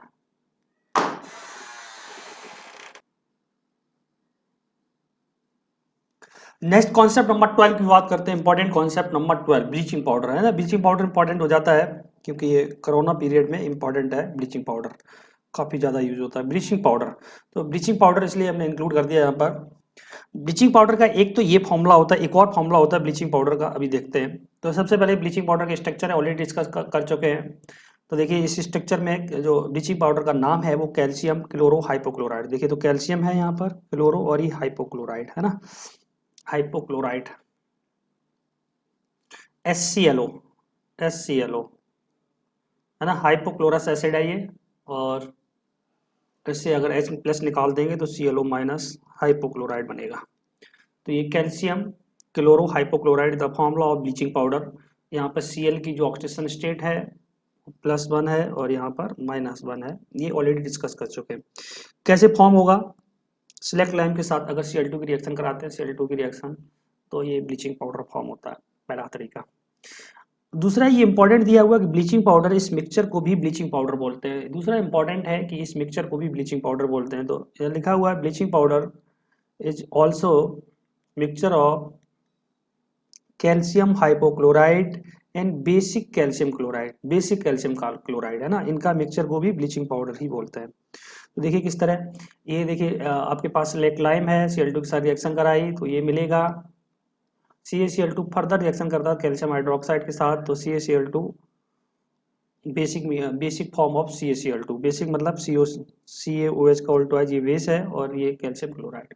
इन दोनों को ऐड करेंगे तो ये रिएक्शन मिल जाएगी आपको, कैंसिलेशन के बाद ये रिएक्शन मिल जाएगी। तो इसका नाम भी ब्लीचिंग पाउडर है, इस फॉर्मूले का नाम भी ब्लीचिंग पाउडर है। देखिए ये क्या है, कैल्शियम हाइपोक्लोराइड है ना, कैल्शियम हाइपोक्लोराइड, CaOCl का उल्टा इज कैल्शियम हाइपोक्लोराइड। देखिए OCl माइनस इज हाइपोक्लोराइड और Ca+2 इनसे बनाएंगे तो आप बनेगा CaOCl का उल्टा, कैल्शियम हाइपोक्लोराइड और कैल्शियम क्लोराइड, ये है calcium chloride in basic medium. तो इसको भी ब्लीचिंग पाउडर बोलते हैं, बहुत इंपॉर्टेंट है। थर्ड ये इंपॉर्टेंट है एक चीज इसमें, अगर ब्लीचिंग पाउडर का सैंपल है तो उसमें क्लोरीन का परसेंटेज कितना होता है, तो ये क्वेश्चन भी इंपॉर्टेंट बन जाता है यहाँ पर, है ना। 35 से 38% तक क्लोरीन होता है ब्लीचिंग पाउडर के सैंपल में। और अगर इसको एनवायरनमेंट में रख दिया तो ओवर द टाइम पीरियड ये जो है डिकम्पोज हो जाता है, ऑटो ऑक्सीडेशन कर लेता है, तो यहाँ से क्लोरीन गायब होने लगती है। तो ये भी इंपॉर्टेंट है, कैल्शियम क्लोराइड और कैल्शियम क्लोरेट फॉर्म कर लेता है। नेक्स्ट कॉन्सेप्ट नंबर 13 की बात करते हैं। तो इसमें इंटर हैलोजन कंपाउंड के यहाँ पर ऑक्सीडेशन नंबर्स लिखे, हाइब्रिडाइजेशन लिखे हुए इंपॉर्टेंट है थोड़े, है ना। देखिए सबसे पहले फ्लोरीन, क्लोरीन, ब्रोमीन, आयोडीन, ये एलिमेंट हैं हैलोजन फैमिली के। अब समझते हैं अगर AB लिखा है तो हमें पता है ये प्लस होगा ये माइनस होगा, है ना। तो क्लोरीन के साथ ClF बना सकता है, B किसके साथ बना सकता है, BCl BF, right, sorry bromine, bromine Cl bromine F, है ना। और I किसके साथ बना सकता है, I AB फॉर्म के इतने सारे इंटर हैलोजन कंपाउंड बना सकता है, IBr ICl IF, राइट। तो इस तरह हम इंटर हैलोजन कंपाउंड को देख सकते हैं। जितने भी इंटर हैलोजन कंपाउंड होंगे AB फॉर्म के, तो यहाँ पर उन सब में 1 सिग्मा +3 लॉन पेयर होगा। कोई भी एक उठा के देख सकते हैं। ClF देख लिया, तो Cl का 7 इलेक्ट्रॉन होते हैं आउटर मोस्ट शेल में, आपने एक यूज कर लिया तो कितने बच गए, 1 2 3 4 5 और 6 बच गए। तो 3 लॉन पेयर आ रहे हैं, एक सिग्मा बना रहा है ये, देखिए 1 सिग्मा फॉर्म कर रहा है और 3 लॉन पेयर। तो इसके अकॉर्डिंग टोटल स्टेट नंबर हुआ इसका 4 के अकॉर्डिंग हाइब्रिडाइजेशन आती है sp3, है ना। और sp3 1 सिग्मा 3 लॉन पेयर के थ्रू इसका शेप बनेगा लीनियर, ठीक है। Geometry is tetrahedral but shape is linear, right. Shape की बात है यहाँ पर, शेप लीनियर होगा, ज्योमेट्री इज टेट्राहेड्रल। ज्योमेट्री और शेप डिफरेंट होते हैं, लॉन पेयर की वजह से ज्योमेट्री डिस्टर्ब होकर शेप जो नया बनाते हैं, जो नया ज्योमेट्री फॉर्म करती है उसे बोलते हैं शेप। तो ज्योमेट्री इज टेट्राहेड्रल, इसकी ज्योमेट्री जो टेट्राहेड्रल होगी sp3 की वजह से, बट शेप इज लीनियर। देखिए दो ही हैं Cl और F, बाकी लॉन पेयर हटाइए यहाँ से, तो ये लीनियर फॉर्म में है। AB3 का इसी तरह का आप देख सकते हैं, तो ये इंपॉर्टेंट है, ये सारी हाइब्रिडाइजेशन इंपॉर्टेंट हैं। ये T शेप का होगा, है ना, सिंपल है, ये हाइब्रिडाइजेशन इंपॉर्टेंट है। क्वेश्चन नंबर कॉन्सेप्ट नंबर 14 की बात करते हैं, disproportionation reaction of HCl। Again important, बहुत बहुत इंपॉर्टेंट रिएक्शन है। HClO वीक एसिड होता है, वीक ऑक्सी एसिड है। HClO जनरली वीक एसिड है, ये HCl प्लस नेसेंट ऑक्सीजन में ब्रेक हो जाता है, ये फॉर्म कर लेता है। तो अगर इसकी अगर हीट करेंगे इसको तो HClO3 प्लस HCl फॉर्म करता है। अगेन इंपॉर्टेंट रिएक्शन आपने याद रखनी है, डिसप्रोपोर्शनेशन रिएक्शन है। देखिए यहाँ पर ये +1 से +5 जा रहा है, बढ़ा भी रहा है और इसको डिक्रीज भी कर रहा है, डिसप्रोपोर्शनेशन रिएक्शन। नेक्स्ट इसमें इसी फैमिली में I4O9 का क्वेश्चन पूछा जा सकता है। I4O9 जो है ये आयनिक कंपाउंड है, यहाँ पे आपको पूछ सकता है कि आई की ऑक्सीडेशन स्टेट बताइए, है ना, ये भी पूछा जा सकता है। तो ये जो है ये I4O9 जो है IO3 इस फॉर्म में एग्जिस्ट करता है। तो इसको आप ब्रेक करेंगे तो ये I+3 आएगा, आयनिक कंपाउंड है, यहाँ 1 है तो 1 वाला चार्ज उधर ट्रांसफर होगा, IO3- ये आ जाएगा, I+3 IO-। तो यहाँ पर देखिए एक तो I की +3 ऑक्सीजन स्टेट है, यहाँ से आप जब निकालेंगे तो x-6 इक्वल टू -1, तो ये आ जाएगी आपके पास -1 + 6 + 5, राइट, +5। तो यहाँ पर I की ऑक्सीजन स्टेट 2 है, +3 एंड +5।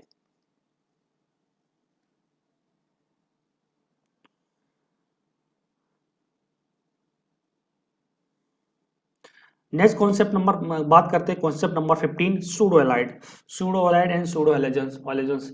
तो कुछ ऐसे कंपाउंड होते हैं जिनको जो हैलाइड की तरह बिहेवियर होता है उनका, जैसे some of the monovalent anion made of electronegative atoms and possessing property similar to halide are called pseudo halide. और इनका अगर डाइमर बनाते हैं तो ये हेलोजन बोलते हैं, सूडो हेलोजन। तो देखिए CN-, है ना, CN- से सूडो हैलाइड बोलते हैं। क्यों बोलते हैं सूडो हैलाइड? अगर इसकी रिएक्शन देखेंगे, जैसे KCl रिएक्शन करेगा, हेलोजन है, वैसे ही KCN रिएक्शन करता है ना, सिमिलर रिएक्शन होती है इसकी, तो इसलिए ये सूडो हैलाइड्स बोलते हैं ना। जनरली दूसरा देखेंगे, अगर थायो वर्ड लगता है तो सल्फर जोड़ते हैं तो थायो वर्ड लग जाता है, और ये साइनेटाइड है, तो ये हमें याद रखने हैं, ये सूडो हैलाइड्स बोलते हैं। अगर इनका डाइमर बनाते हैं, डाइमर देखो CN का होल ट्वाइस, तो साइनोजन, इसे हम सूडो हैलोजन भी बोलते हैं। तो साइनोजन गैस है, ये सूडो हैलोजन भी बोलते हैं इसको। इसका डाइमर बनाएंगे तो ये बन जाएगा थायोसाइनोजन, और इसका ऑक्सीसाइनोजन, है ना। तो ये इंपॉर्टेंट है सूडो हैलाइड।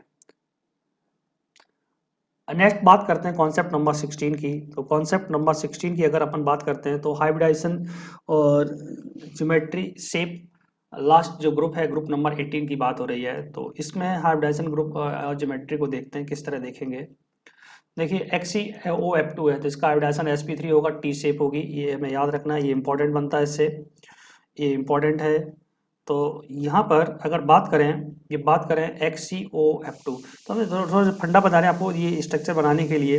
यहाँ पर जो है, जो F है हमेशा Xc के साथ अटैच होगा, 2 F अटैच कर लिए आपने ये, और सिग्मा लॉन पेयर को काम करो, हाइब्रिडाइजेशन आप बता सकते हैं, है ना, किसी की भी हाइब्रिडाइजेशन बता सकते हैं। जैसे आपने ये लिया, एक मैं डिस्कस कर देता हूँ। तो देखिए हमें अभी बताया आपको F तो इसके साथ ही अटैच होना है, डबल बॉन्ड हो, ये बन जाएगा, राइट। तो अगर मैं इसका अब देखता हूं तो यहाँ पर 1 2 3 4 5 6 आपने यूज कर लिए, बचा एक लॉन पेयर, तो एक तो लॉन पेयर बच गया। बाकी अब सिग्मा बॉन्ड देखिए, तो 4 सिग्मा बॉन्ड है, 4 सिग्मा, तो टोटल ये 1 फ्रॉम 5 अकॉर्ड हाइब्रिडाइजेशन होगी sp3d, है ना, तो sp3d। और 1 लॉन पेयर 4 सिग्मा से सीसॉ शेप बनता है, डिस्टॉर्टेड ट्राइगोनल बाइपिरामिडल बोल सकते हैं, है ना, डिस्टॉर्टेड ट्राइगोनल बाइपिरामिडल भी बोल सकते हैं, या सीसॉ शेप भी बोल सकते हैं। देखिए कैसे, इसकी बात करते हैं। तो 5 को आप रखते हैं ट्राइंगल और बाइपिरामिडल में, ऐसे रखते हैं। अब लॉन पेयर को वहां रखते हैं जहां स्पेस ज्यादा होता है, तो लॉन पेयर को आपने यहाँ रख दिया, है ना। ये डबल बॉन्ड आ गया आपके पास, दूसरा डबल बॉन्ड ये आ गया, और एफ ही हो गया, राइट। अगर इसका शेप देखेंगे तो सीसॉ शेप बनेगा, सीसॉ शेप।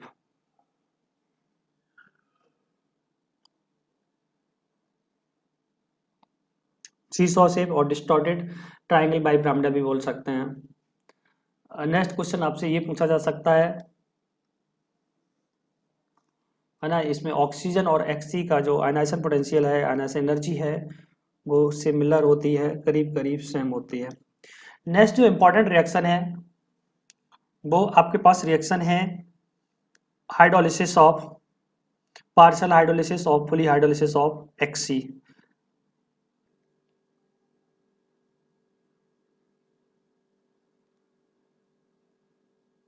नेक्स्ट जो इम्पोर्टेंट रिएक्शन है partial hydrolysis and full complete hydrolysis of Xc F6।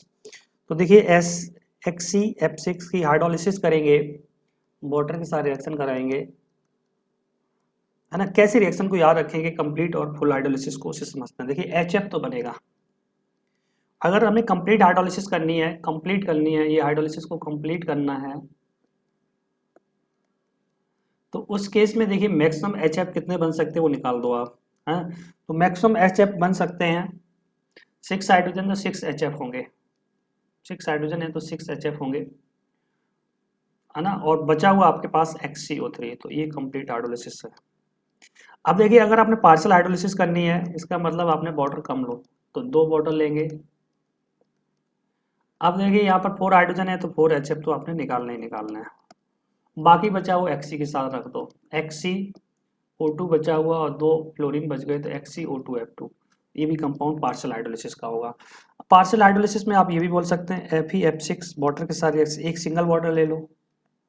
इस केस में कितने HF निकल सकते हैं, यहाँ से देखिए H कितने 2, तो 2 HF निकल सकते हैं, बाकी बचा Xc के साथ कॉपी कर दो, तो Xc। अब देखिए अपने 2 F यूज कर लिए और ऑक्सीजन 2, एक बचा हुआ XCO, और F 2 यूज कर लिए तो XCOF4 ये बचेगा, है ना। ऑक्सीजन आपने एक बचा हुआ है और F बचे हुए हैं 4 XCO4, तो ये दोनों ही पार्शियल हाइड्रोलिसिस के कंडीशन कैटेगरी में आती हैं, और ये कंप्लीट हाइड्रोलिसिस। तो ये हाइड्रोलिसिस का सिंपल सा फंडा है जो आप याद रख सकते हैं। HF को देखते हुए कंप्लीट हाइड्रोलिसिस में कंप्लीट HF निकाल दो, फिर उससे कम वाटर कर दो 2 और 1, तो हमसे हम पार्शियल हाइड्रोलिसिस बोलते हैं। तो हम बात करते हैं कॉन्सेप्ट नंबर 17 की, हाइड्रोलिसिस रिएक्शन। हाइड्रोलिसिस रिएक्शन भी बहुत इंपॉर्टेंट है। देखिए इसमें सबसे पहले बात करते हैं हाइड्रोलिसिस ऑफ कोवलेंट हैलाइड की। हाइड्रोलिसिस ऑफ कोवलेंट हैलाइड क्या मतलब है, जैसे BCl3 की वाटर के साथ रिएक्शन कराते हैं तो ये H3BO3 फॉर्म करता है प्लस HCl, और CCl4 की रिएक्शन कराते हैं वाटर के साथ, ये रिएक्शन नहीं करता है। तो थोड़ा सा हम ओवरव्यू देखते हैं ये रिएक्शन कब को रिएक्शन होगी कब नहीं होगी। तो सिंपल सा कॉन्सेप्ट ये है कि अगर उसके पास वैकेंट ऑर्बिटल आता है तो वो रिएक्शन नॉर्मली कर जाएगा, अदरवाइज नहीं करेगा। जैसे यहाँ पर बात करते हैं BCl3 की, तो अपन बात करते हैं अगर BCl3 की, तो देखिए यहाँ पर BCl3 का अगर आप LDS बनाएंगे, लुईस स्ट्रक्चर, तो ये बनेगा BCl, से 3 बॉन्ड बनाने हैं, राइट। और हम यहाँ पे कार्बन की बात करेंगे तो यहाँ कार्बन को 4 बॉन्ड बनाने हैं, तो 4 बैलेंस बॉन्ड थ्योरी के अकॉर्डिंग इसको 4 अनपेयर्ड इलेक्ट्रॉन चाहिए, ठीक। चलिए अब समझते हैं इसको क्यों ये हाइड्रोलिसिस करेगा, क्यों नहीं कर पाएगा। B5 का जो स्ट्रक्चर देखेंगे 1s2 2s2 2p1, है ना। तो इसे यहाँ पर अभी 1 अनपेयर्ड इलेक्ट्रॉन है, हमें कितने चाहिए, 3 बॉन्ड बनाने हैं, according to valence bond theory 3 unpaired electron चाहिए। तो इसे एक्साइड कर दो, जब इसका एक्साइड होकर इलेक्ट्रॉन यहाँ पर जाएगा तो देखिए 3 अनपेयर्ड इलेक्ट्रॉन क्रिएट हो गए। फर्स्ट एक्साइड स्टेट में इसके 3 इलेक्ट्रॉन अनपेयर्ड क्रिएट हो गए। अब बचा इसके पास एक बैकेंड ऑर्बिटल, तो वाटर यहाँ पर अपने लॉन पेयर को अकोमोडेट करा सकता है, तो इसलिए वाटर के साथ रिएक्शन कर जाएगा। अब बात करते हैं कार्बन क्यों नहीं रिएक्शन कर पाएगा। तो कार्बन का जो इलेक्ट्रॉनिक कॉन्फ़िगरेशन है वो 1s2 2s2 2p2, है ना, 2p2 ये है। अब इसको 4 बॉन्ड बनाने हैं, इस स्ट्रक्चर से समझिए कार्बन को 4 बॉन्ड बनाना है, 4 अनपेयर्ड इलेक्ट्रॉन चाहिए, तो यहाँ पर इसे एक्साइड कर दिया आपने, तो फर्स्ट एक्साइटेड स्टेट में ये आ गया, 4 बॉन्ड बन गए। अब 2 के पास 2p होता है, 2d तो होता नहीं है ना। तो यहाँ पर कोई वैकेंट ऑर्बिटल नहीं है, वैकेंट ऑर्बिटल नहीं है तो वाटर जो अटैक करेगा तो उसे जो है कार्बन के पास जगह नहीं उसे रखने के लिए, तो ये नहीं रिएक्शन कर पाएगा।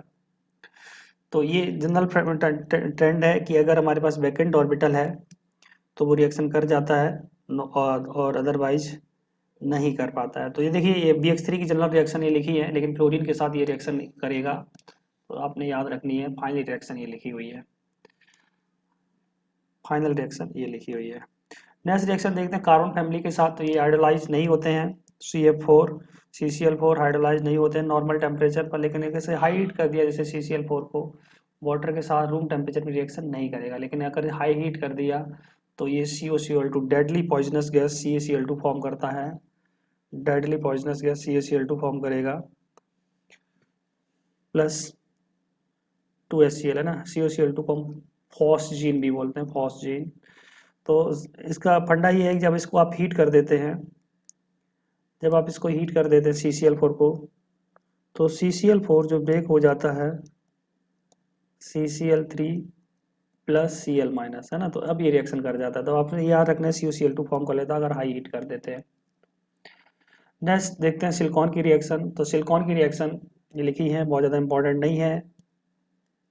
सिलिकॉन की रिएक्शन ये मेंशन है यहाँ पर, सिलिकॉन की रिएक्शन इतना ज़्यादा इंपॉर्टेंट नहीं है।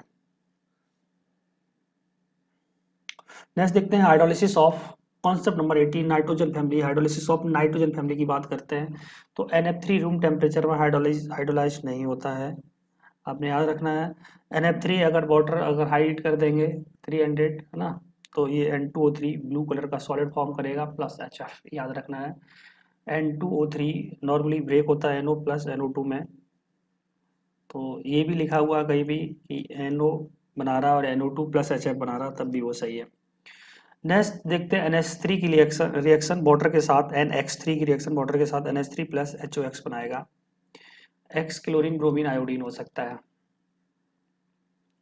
और अब PX3 की रिएक्शन देखेंगे इंक्लूडिंग क्लोरीन, यहाँ पर क्लोरीन इंक्लूड नहीं है, इंक्लूडिंग क्लोरीन H3PO3 बनाता है और HX बनाएगा, इंपॉर्टेंट रिएक्शन है। अब ये जो रिएक्शन लिखी हुई है यहाँ से यहाँ तक बहुत बहुत इंपॉर्टेंट रिएक्शन है।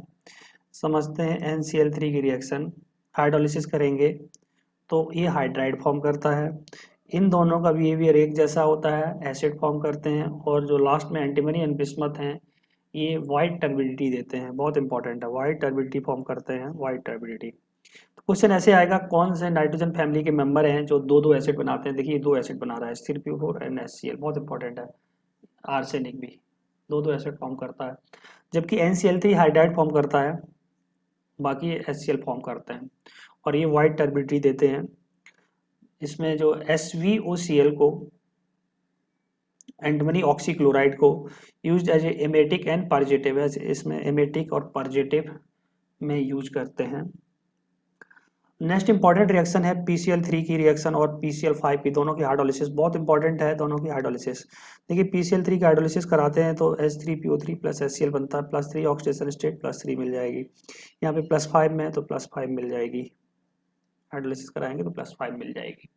लेकिन PCl5 में हाइड्रोलिसिस कराते तो POCl3 भी मिल सकता है बाई प्रोडक्ट, है ना, तो ये PCl3 HCl लिखा है तब भी वो सही है। फाइनली ये POCl3 वाटर के साथ रिएक्शन करके H3PO फॉर्म करता है, तो ये भी इंपॉर्टेंट लिखा हुआ है। POCl3 लिखा है कहीं ऑप्शन में तो वो भी हम टिक करेंगे उसको भी।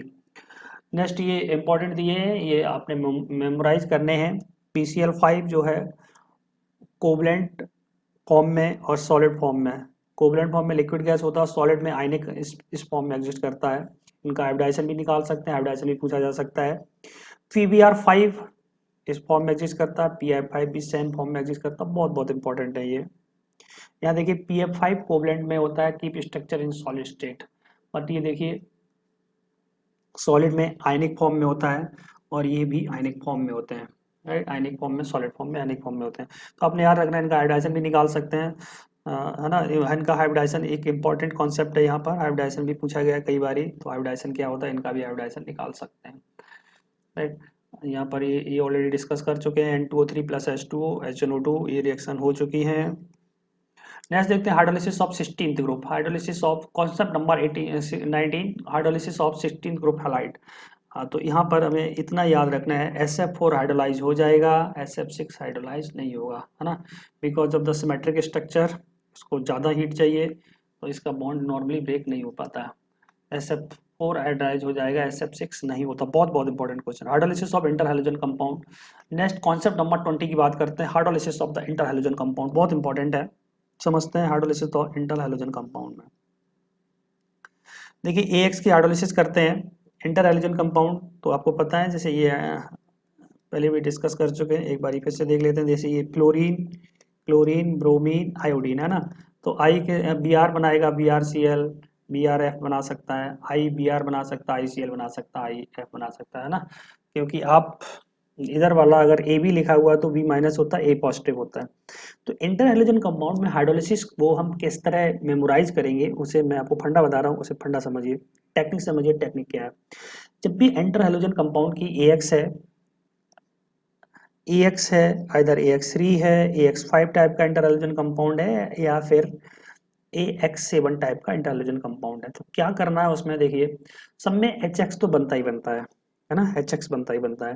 देखिए इसमें एक चीज कॉमन है, HA और डैश प्लस HX, है ना। अब मैं आपको टेक्निक बताता हूँ कैसे याद रखेंगे इंटर हैलोजन कंपाउंड का हाइड्रोलिसिस।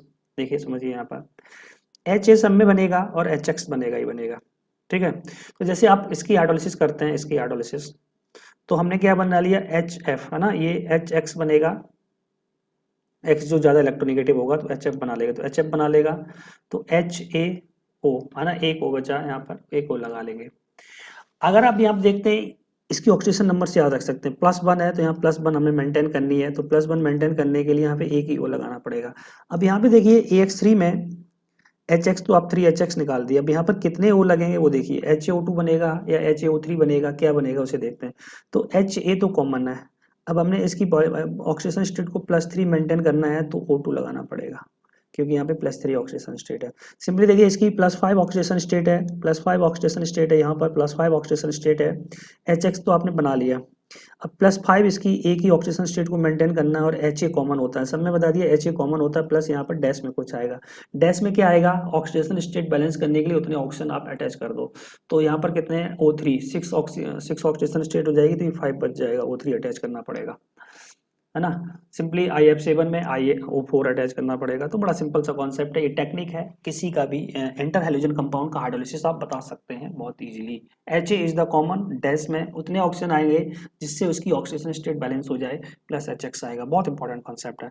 नेक्स्ट बात करते हैं hydrolysis of xenon fluoride, already कर चुके हैं, बहुत इंपॉर्टेंट है जीनोन फ्लोराइड, क्योंकि इसमें यही इंपॉर्टेंट होता है, इसमें और ज़्यादा स्कोप है नहीं क्वेश्चन पूछने का, तो इसलिए इंपॉर्टेंट बन जाता है। हाइड्रोलिसिस ऑफ जीनोन फ्लोराइड याद रखेंगे, रेडॉक्स रिएक्शन होती है, डिस्प्रोपोर्शनेशन रिएक्शन होती है, यहाँ पर हमने कुछ ब्रेक करके भी दिखाया हुआ है, उससे भी आप याद रख सकते हैं।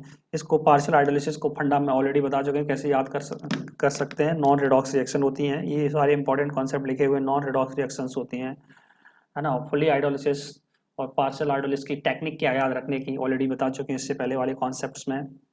हाइड्रोलिसिस ऑफ आयनिक कार्बाइड, तो इसे मेथेनाइट बोलते हैं, एसिटिलाइट्स बोलते हैं, ऐसे प्रोपिनाइट्स बोलते हैं, है ना। तो इनमें हाइड्रोलिसिस का सिंपल सा फंडा है, देखिए किस तरह इनका हाइड्रोलिसिस, ये भी इंपॉर्टेंट है हाइड्रोलिसिस, सिंपल सा फंडा देखिए। अब में क्या करना है, कैटायन एनायन को जोड़ना है।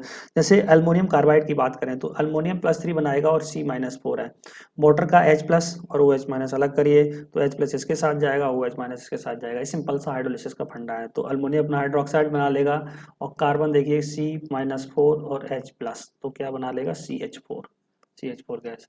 सिंपली बाकी सब में भी यही करना है, आपने प्लस माइनस को ऐड करना है, प्लस माइनस को ऐड करना है, सिंपल हाइड्रोलिसिस है। नेक्स्ट इंपॉर्टेंट कॉन्सेप्ट नंबर 23 की बात करते हैं, बहुत इंपॉर्टेंट है, ऑक्सो एसिड्स, बहुत इंपॉर्टेंट है। तो ऑक्सो एसिड में जो जनरल टर्म्स हमें याद रखने वो ये है, एक मॉलिक्यूल से एक वाटर मॉलिक्यूल रिमूव करते हैं तो मेटा बनता है, 2 से रिमूव करेंगे तब भी मेटा बनेगा, 3 से रिमूव करेंगे तब भी मेटा बनेगा। तो सिंपल सा कॉन्सेप्ट है, जितने मॉलिक्यूल है उतने ही वाटर मॉलिक्यूल रिमूव करेंगे तो मेटा फॉर्म आएगी, हमेशा मेटा फॉर्म आएगी। और वन मॉलिक्यूल से अगर ऑक्सीजन को हटा देते हैं, वन मॉलिक्यूल अस से ऑक्सीजन को हटाते हैं तो हाइपो आता है। दो मॉलिक्यूल से एक वाटर निकालेंगे, दो मॉलिक्यूल से एक वाटर रिमूव करेंगे तो पायरो आएगा, और पायरो से ऑक्सीजन रिमूव करेंगे तो हाइपो आएगा। ये हाइपो मेटा पैरा के लिए टेक्निक्स हैं याद रखने की, है ना। तो बस इतने से आप हाइपो पैरा मेटा याद रख सकते हैं। अब दूसरा क्वेश्चन ये पूछा जाता है कि कौन सा इसमें से ऑक्सो एसिड कौन सा बॉन्ड फॉर्म करेगा, उसके बारे में बात होगी। देखिए कौन सा बॉन्ड फॉर्म करेगा उसको कैसे देखेंगे, समझते हैं।